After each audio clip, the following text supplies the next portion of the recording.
Hello champs, I hope you all are doing great. So इस video में हम साथ में मिलकर डीकोड करेंगे आपके सीयूईटी का अकाउंटेंसी का सिलेबस, स्ट्रक्चर समझेंगे पूरे एग्जाम का और ये भी देखेंगे कि कैसे आप तैयारी करेंगे।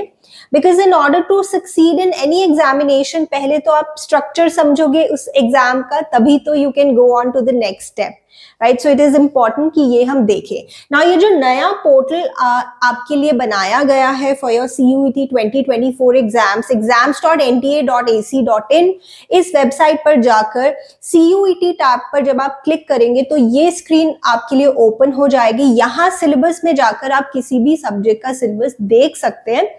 I have already downloaded the PDF for your accountancy subject, तो यहाँ पर देखते हैं। तो सबसे पहले तो शायद आपको ऑलरेडी पता होगा कि यहाँ आपको 60 मिनट्स मिलेंगे और 60 मिनट्स में आपको 50 में से 40 क्वेश्चंस अटेम्प्ट करने हैं, यानी 10 क्वेश्चंस आप छोड़ सकते हैं। बट ये जो चॉइस आपको करनी है कि कौन सा क्वेश्चन अटेम्प्ट करना है कौन सा नहीं, ये बहुत वाइजली आपको करनी है। क्योंकि बहुत बार ऐसा होता है कि बच्चे वो क्वेश्चन कराते हैं जो उनको ठीक से नहीं आता, वो गलत हो जाता है, और वो क्वेश्चन छोड़ आते हैं जो उन्हें आता था। तो ऐसा आपको बिल्कुल नहीं करना है, राइट। तो एक बार देखते हैं यहाँ पर क्या सिलेबस है आपका। नाउ अगर मैं बात करूं एक ऐसे बच्चे की जिसने सीबीएसई बोर्ड एग्जाम्स दिए हैं या जो अभी दे रहे हैं, तो उनके लिए ये जो चैप्टर है ये नया है, accounting for not for profit organisations. And इस चैप्टर में से आपसे 4 to 5 क्वेश्चंस पूछे जाएंगे। Okay, let me tell you one more thing. For every correct answer आपको मिलेंगे +5। For every incorrect answer you are going to get -1, यानी negative marking है। और जो क्वेश्चन आप अटेम्प्ट नहीं करोगे उसके लिए 0 मार्क्स। नाउ ऐसा भी होता है कि जब आप पेपर दे आओगे और फिर जब आफ्टर सम टाइम आपको आंसर की मिलेगी एनटीए की तरफ से, तो उस आंसर की में कुछ क्वेश्चंस के आगे लिखा होता है ड्रॉप्ड या ड्रॉप, जिसका मतलब होता है अकॉर्डिंग टू एनटीए कि या तो ये क्वेश्चन ही गलत है या इसकी ऑप्शंस गलत है। और जिन बच्चों ने भी वो क्वेश्चन अटेम्प्ट किया है, चाहे कोई भी उन्होंने ऑप्शन मार्क किया है, अगर उन्होंने अटेम्प्ट किया है तो उन्हें +5 मिल जाएंगे उस क्वेश्चन के लिए। यानी कुछ क्वेश्चंस में गड़बड़ी भी देखने को मिली है अभी तक जो भी एग्जाम्स हुए। नाउ ये जो मैंने एनालिसिस लिखा है कि किस टॉपिक में से कितने क्वेश्चंस बन सकते हैं, this is my personal analysis based on the previous year question papers. And let me tell you, मैंने पिछले दोनों सालों के 2022 का भी और 23 का भी एक्चुअल क्वेश्चन पेपर आपके साथ डिस्कस किया है। हमने सारे क्वेश्चन सॉल्व किए हैं। वो वीडियोस बहुत इंपॉर्टेंट है। And not just those videos but बहुत सारे और वीडियोस आपके लिए आएंगे जहां पर मैं प्रीवियस ईयर क्वेश्चंस और डिस्कस करूंगी। बिकॉज आपको पता है कि जो एग्जाम है वो मल्टीपल डेज में मल्टीपल शिफ्ट्स में होता है, तो बहुत सारे क्वेश्चंस पूछे जा चुके हैं अभी तक, तो वो हम सब कुछ कवर करेंगे। ओके, तो ये नया चैप्टर है आपके लिए। नाउ ये आप कैसे कवर करेंगे, मैं आपको कवर करवाऊंगी जैसे हमने पिछले साल भी किया था। कुछ 9 to 10 वीडियोस में हमने पूरा चैप्टर कवर कर लिया था। बहुत सिंपल और कंसाइज तरीके से मैं आपको करवाऊंगी, और जो भी क्वेश्चन इस चैप्टर में से पूछा जाएगा वो आप डेफिनेटली अटेम्प्ट कर पाएंगे। This is not very difficult, ये कोई ज्यादा मुश्किल चीज नहीं है। मुश्किल क्या है वो भी मैं आपको बताऊंगी स्टूडेंट्स के पर्सपेक्टिव से।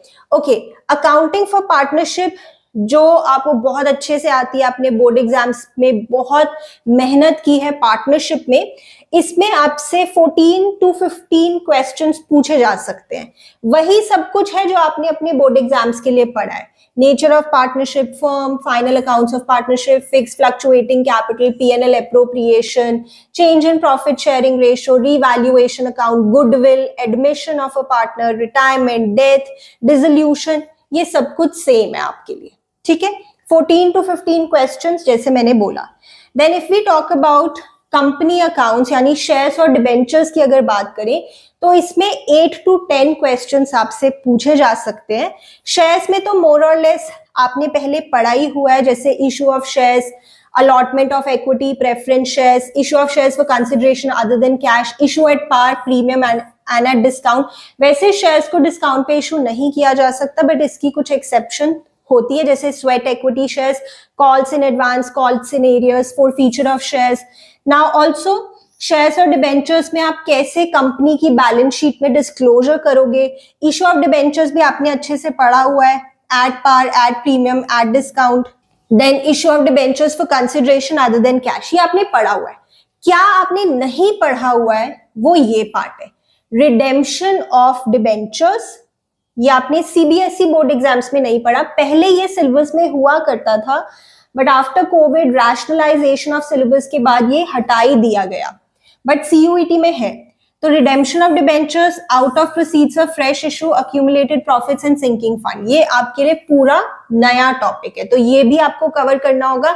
ये भी मैं आपको करवाऊंगी जैसे हमने लास्ट ईयर भी कवर किया था। Then analysis of financial statements वाला जो पार्ट है, इसमें सरप्राइजिंगली बहुत ज्यादा क्वेश्चंस देखने को मिलते हैं और ये इजी होता है। जैसे मेजर हेड सब हेड वाले चैप्टर में से, tools for financial statement analysis वाले चैप्टर्स में से, कंपैरेटिव कॉमन साइज, रेशियोज में काफी क्वेश्चंस पूछे जाते हैं। इसमें कुछ रेशियोज नहीं है आपके लिए, जैसे earning per share, dividend per share, profit earning ratio, ये आपको नई कवर करनी होंगी। इसमें 14 to 15 क्वेश्चंस बनते हैं।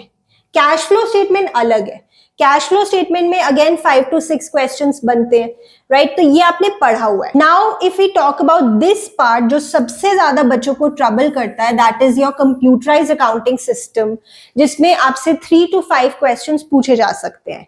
आई डू नॉट से कि आपको ये छोड़कर जाना चाहिए, बट बहुत से बच्चे इस टॉपिक को छोड़कर जाते हैं कि इतना कौन दिमाग लगाएगा, 3 से 5 क्वेश्चन आने हैं, इनको हम छोड़ देंगे, बाकी पूरा सिलेबस अच्छे से कर लेंगे। Finally the choice is yours, but I am really proud to say this कि लास्ट टाइम मैंने जितने भी वीडियोस शेयर किए थे कंप्यूटराइज्ड अकाउंटिंग सिस्टम से रिलेटेड, उन वीडियोस के कमेंट्स आप जाकर देख सकते हैं। कितने सारे बच्चों ने लिखा है कि सेम क्वेश्चंस उनके पेपर में आए।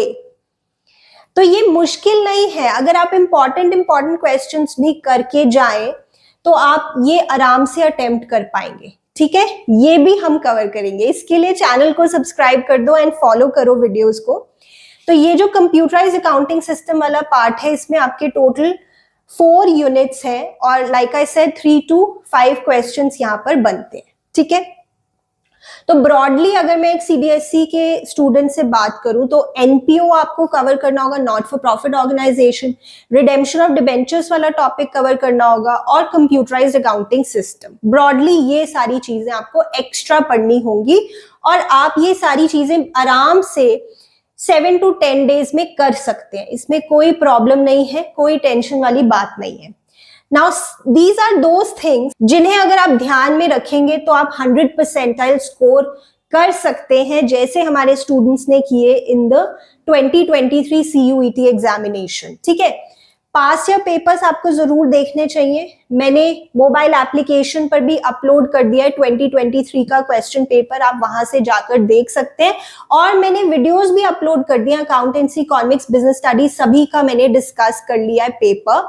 इसके साथ साथ आप मॉक टेस्ट पेपर्स की प्रैक्टिस करें, बट इसमें मैं कहूंगी कि सीधा मॉक टेस्ट पेपर्स मत करने लग जाओ। पहले वो टॉपिक्स कवर करो जो आपने पहले नहीं पढ़े हुए। अगर कोई आपके कॉन्सेप्ट्स वीक है उन्हें स्ट्रॉन्ग करो।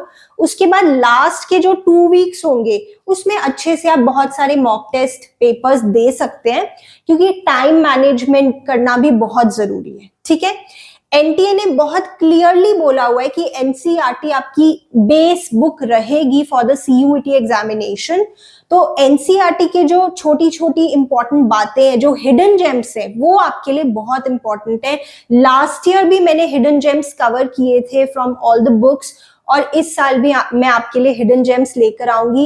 आप खुद उन वीडियोस को देखकर कहेंगे कि हाँ ये चीज तो बहुत इंपॉर्टेंट है और आप मिस कर देते अगर आप एनसीईआरटी से ना पढ़ते। बट ठीक है, अगर आपने एनसीईआरटी से नहीं पढ़ा है अभी तक, मैं ये नहीं कहूंगी कि अब आप एनसीईआरटी उठा के उसमें से एक एक चीज पढ़ने लग जाओ। I will do the effort for you, मैं आपके लिए इंपॉर्टेंट चीजें लेकर आऊंगी और बाकी आप एनसीईआरटी के क्वेश्चंस प्रैक्टिस कर लेना जो एमसीक्यूज है। ठीक है, देन इंपॉर्टेंट क्वेश्चंस मैं आपके लिए लेकर आऊंगी जो भी प्रीवियस क्वेश्चंस आ चुके हैं वो भी मैं आपको और प्रैक्टिस करवाऊंगी। टाइम मैनेजमेंट पे आपको फोकस करना होगा, वो आप मॉक टेस्ट पेपर्स से अपनी मैनेज कर सकते हैं। वैसे मैं आपको बता दूं, जितनी प्रॉब्लम आपको बोर्ड एग्जाम्स में होती है टाइम मैनेज करने में, उससे कम प्रॉब्लम होगी आपको सीयूईटी में, सिंपली बिकॉज यहाँ पर एमसीक्यूज ही है सारे, राइट। ऑल्सो आपको 60 मिनट्स मिल रहे हैं और 60 मिनट्स में आपको 50 में से 40 क्वेश्चन अटेम्प्ट करनी है, यानी for every question you are getting 1.5 minute, which is not too less. ठीक है, तो इन सारी चीजों का आप ध्यान रखें, तो I am sure you are going to succeed in this examination, right. So channel को सब्सक्राइब कर दीजिए and share this video with your friends. आप में से बहुत बच्चे कहते हैं कि आपका चैनल बहुत अंडररेटेड है, तो आई ऑलवेज फील कि आपने ही उसे ऑप्टिमली रेटेड बनाना है, आप ही इस चीज को इम्प्रूव कर सकते हैं, क्योंकि what I can do from my part I am doing, बाकी आपके ऊपर है। तो अगर आपको लगता है कि चैनल अंडररेटेड है, जो कि बहुत से बच्चे कहते हैं, तो प्लीज उसे प्यार दीजिए और इसे ऑप्टिमली रेटेड बनाइए। मैं ओवररेटेड नहीं कहती, बट एक उस लेवल पर लेकर आए जो ये चैनल डिजर्व करता है। तो that is something I wanted to say for a long time, but I will keep reminding you to do that. चलो अब मिलते हैं नेक्स्ट वीडियो में।